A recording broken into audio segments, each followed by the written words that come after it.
ഞാന് ഓർക്കുന്നത് ഈ ഇസ്രത് ജഹാൻ കൊല്ലപ്പെട്ടപ്പോൾ കേരളത്തിലെ ഒരു കവിയത്രി ഒരു കവിത എഴുതിയിരുന്നു ഇസ്രത് ജഹാനെ സംബന്ധിച്ച്.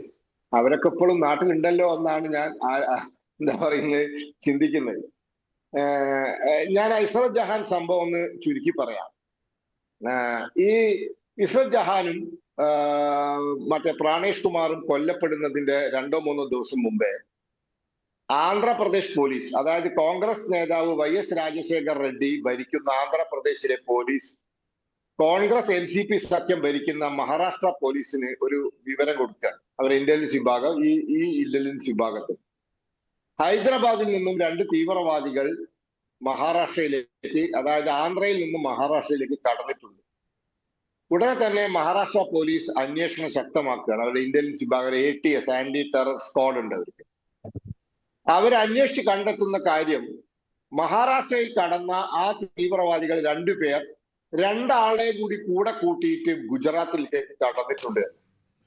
അതായത് ആ 2 ആൾ, ഒന്ന് പൂനെയിൽ വെച്ച് ഒരു ടാക്സി ഡ്രൈവറെയും അതോടൊപ്പം ബോംബെ പരിസരത്ത് വെച്ച് ഒരു സ്ത്രീയെയും കൂട്ടി, ഒരു പെൺകുട്ടിയെയും കൂട്ടി, അങ്ങനെ 4 ആയിട്ടാണ് അവർ ഗുജറാത്തിലേക്ക് കടന്നത്.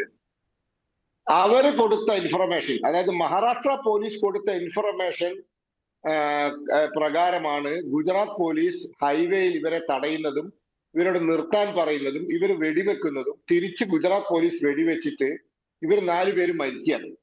ഇതിലൊരു രസം എന്താന്ന് വെച്ചാൽ, മരണപ്പെട്ട പെൺകുട്ടി ഇസ്രത് ജഹാൻ ആണെന്ന് മനസ്സിലായി. മരണപ്പെട്ട ടാക്സി ഡ്രൈവർ പ്രാണേഷ് കുമാർ എന്ന മലയാളി അന്ന് പൂനെയിൽ പോയി താമസക്കിട്ട് അവിടെ ഒരു വിവാഹം കഴിച്ച ആളാണെന്ന് മനസ്സിലായി. പക്ഷെ മറ്റു 2 പേർ ആരാണെന്ന് ഇന്ന് വരെ മനസ്സിലായിട്ടില്ല.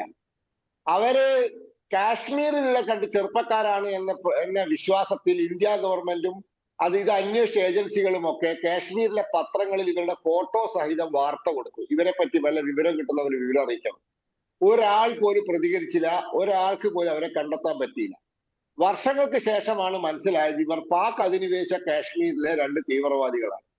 അപ്പൊ പാക് അധിനിവേശ കാശ്മീരിലെ 2 തീവ്രവാദികൾ ഹൈദരാബാദിൽ വന്ന് ഹൈദരാബാദിൽ നിന്ന് മഹാരാഷ്ട്രയിൽ കടന്ന് 2 ആളെയും കൂടെ കൂട്ടിയിട്ടാണ് ഗുജറാത്തിലേക്ക് പോകുന്നത്. ഇവർ എന്താ പറയാ, നരേന്ദ്രമോദിയെ വധിക്കാനുള്ള പദ്ധതിയുടെ ഭാഗമായി വന്നവരാണ്.